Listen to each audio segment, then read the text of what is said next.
শুভ সকাল আমার প্রিয় বন্ধুরা, কেমন আছো তোমরা? আশা করি সবাই ভীষণ ভালো আছো। আর তোমাদের ভালোবাসায় আমরা মোটামুটি বেশ ভালোই আছি। সিম্পল লাইফ ভিলেজ চ্যানেলে তোমাদের সবাইকে স্বাগত জানাই। আবারও নতুন একটি ব্লগ নিয়ে চলে এলাম। তোমরা সবাই আমার সাথে থাকো আর শুরু থেকে শেষ অবধি ব্লগটা দেখতে থাকো। আশা করছি আজকের ব্লগটা তোমাদের খুব ভালো লাগবে। তো চলো তোমরা সবাই সাথে থাকো। আর আজকের ব্লগটা আমি ব্রাশ করতে করতে আর কি শুরু করলাম। তো সকালের আশেপাশে কাজ সব কিছু হয়ে গেছে। আর কালকে আমি আর কি বাড়িতে এসেছি, দাদু বাড়িতে এতদিন ছিলাম, এখন বাড়িতে আর কি আসলাম কালকে বিকেলবেলা এসে। তো আজকে সকালটা তোমাদের সাথে আমি শেয়ার করছি। তো চলো তোমরা সবাই সাথে থাকো। আর ব্লগগুলো আমার কেমন হচ্ছে একটু কমেন্ট করে জানিও, যে দিদিভাই তোমার এই জায়গায় ভালো হচ্ছে বা খারাপ হচ্ছে একটু যদি বলো, তাহলে আর কি আমার সুবিধে হয়, ভিডিও বানাতেও ভালো লাগে, তাহলে আমি আর কি বুঝতে পারবো। তো এখন আমি মুখ ধুতে আর কি মুখ ধোয়ার জন্য যাচ্ছিলাম, কিন্তু ওখানকার মার্শালটা আবার খারাপ হয়ে গেছে, আমি আবার জানি না। তখন সকালে যেটা নাইটি আর কি পরেছিলাম রাত্রেবেলা, ওই নাইটিটা আর কি পুকুরে ধুয়ে আর এক বালতি জল আর কি নিয়ে চলে আসলাম। তো এই বালতির জলটা এখানে রাখবো, পরে আর কি কাজে আসবে। আর নাইটিটা এখন গিয়ে রোদে আর কি মেলে দেবো আমি। তো চলো এদিকে আমি নাইটটা আর কি মেলে দিই বাড়ির আর কি সামনে।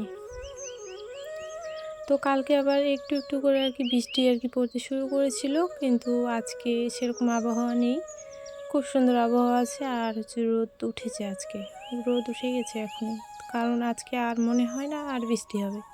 কিন্তু 2-3 দিন ধরে এতটাই বৃষ্টি হচ্ছিল যে বলার মতো না, খুব জোরে জোরে বৃষ্টি হয়েছিল। অনেকগুলো আম পড়ে মানুষের অনেক ক্ষয়ক্ষতি হয়ে গেছে, আমার দাদুদেরও অনেক আম পড়ে আর কি নষ্ট হয়ে গেছে আমগুলো। আর বাড়িতে এসে জানতে পারলাম যে আমাদের এইদিকে আর কি কোনো ক্ষয়ক্ষতি হয়নি, আমও সেরকম আর কি পড়েনি ঝরে। আর আমার দাদুদের বাড়ির ওখানে আর কি বেশি হয়েছে। তারপরে এই যে মুখটা ধুয়ে আসলাম টিউবওয়েল থেকে, এসে এই যে পটল আর কি ছানা করব, আর হচ্ছে পান্তা ভাত খাবো, আর একটু লঙ্কার ছানা করবো, শুকনো লঙ্কার কিন্তু। তো খেতে বেশ ভালো লাগে আমার। তো পান্তা ভাতের সঙ্গে একটু শুকনো লঙ্কা ছানা থাকবে, পটল ছানা থাকবে, এগুলো খেতে আর কি ভালো লাগে। পেঁয়াজ পেঁয়াজ দিয়েও ছানা খুব ভালো লাগে পান্তা ভাতের সঙ্গে আর কি, বিশেষ করে গরম ভাতের সঙ্গে না কিন্তু।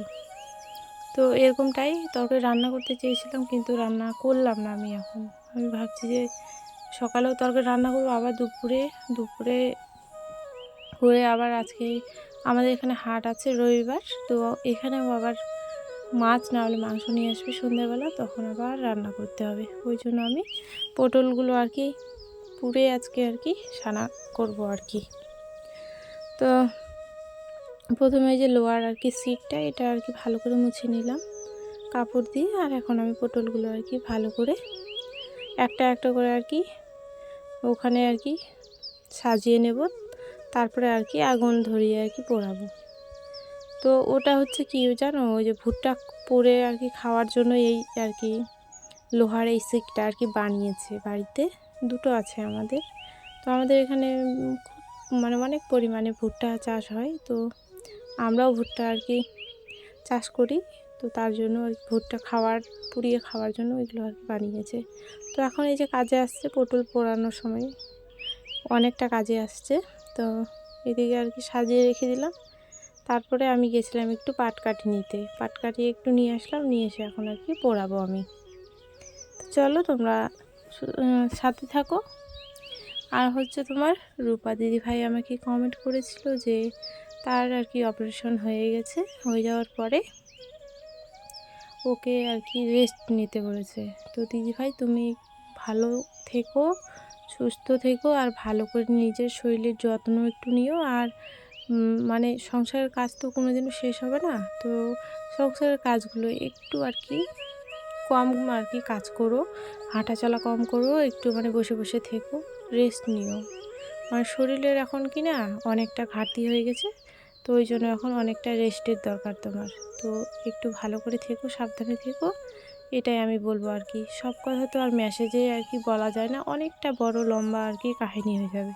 তো তোমাকে আমার একদম নিজের দিদির মতো লাগে, শুধু যদি মানে কোনো যোগাযোগ করার ব্যবস্থা থাকতো কি না, অবশ্যই আমি তোমার সাথে আর কি যোগাযোগ করেই নিতাম, কিন্তু সেগুলো তো মানে সম্ভব না এখানে। তো চলো, তুমি ভালো থেকো, এটাই আমি আর কি, আমিও ভালো আর কি থাকবো তুমি ভালো থাকলে। তো তোমার রক্তের সম্পর্ক থাকলে শুধু সম্পর্ক হয় না, মানে এইভাবেও আর কি সম্পর্ক হয়। তো সেটা আমি বুঝতে পারলাম, ফিল করতে পারছি যে আমার নিজের দিদির মতো তুমি আমার খোঁজ খবর নাও। তো আমার বেশ ভালো লাগে, মনে হয় যে নিজের দিদি নাকি, এরকম একটা ফিল হয় আমার। তো তোমার ওই যে অপারেশন হয়েছে আমি শুনে খুব মানে দুঃখ পেয়েছি। আমি বাড়িতেও মাঝে সাঝে তোমার কথা বলি। তো প্রথম থেকেই আমার রূপা দিদিভাই আমার পাশে আছে, তো এইভাবে পাশে থেকেও দিদিভাই আমার, হয়তো কোনো দিন নাও দেখা আর কি হতে পারে, এভাবেই আর কি দেখা হবে। তুমি তো আমাকে দেখতে পাচ্ছ, আমি কিন্তু তোমাকে দেখতে পাচ্ছি না, শুধু ওই মেসেজেই আর কি দেখতে পাই। তো চলো, ওর এই অনুভবটাই আর কি অনেকটা। তুমি ভালো থাকো, এটাই, তাড়াতাড়ি সুস্থ হও, ভগবানের কাছে এটাই আমি প্রার্থনা করি। আর সকল বন্ধুদের, তোমরাও আর কি সুস্থ থাকো, ভালো থাকো।